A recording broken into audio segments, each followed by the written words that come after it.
அன்புள்ள நண்பர்களுக்கு வணக்கம். நான் உங்கள் சோழ நாட்டான். இப்போ நீங்கள் ஒரு வயல் பார்த்துக்கிட்டு இருக்கீங்க.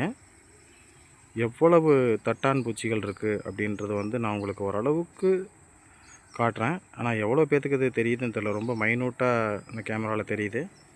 கொஞ்சம் தூரமாக இருக்கிறனால இந்த வயல்வெளி ஃபுல்லாக பார்த்திங்கன்னா தும்பி என்று சொல்லப்படுகின்ற தட்டான் வயல் ஃபுல்லாக பறந்துக்கிட்டு இருக்குது. இது எதனால் பறக்குது அப்படின்னு பார்த்திங்கன்னா, இந்த வயலில் மட்டும்தான் மருந்தடிக்காமல் இருக்காங்க போல இருக்குது. அதனால தான் இவ்வளவு தும்பிகள் பறந்துக்கிட்டு இருக்குது. இது இயற்கை சூழலில் இந்த தும்பிகள் என்ன பண்ணுது அப்படின்னு தெரிஞ்சுக்கோங்க.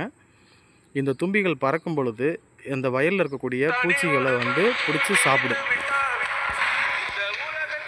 சரிங்களா? இந்த பூச்சிகளை பிடிச்சி சாப்பிடும். அதுக்காக தான் இந்த தும்பிகள் பறந்துக்கிட்டு இருக்குது. நீங்கள் மருந்தே அடிக்கலைனாலும் இயற்கை உங்களுடைய வயலை சுத்தமாக வச்சுக்கிறதுக்கு முயற்சி எடுக்குது. நன்றி நண்பர்களே.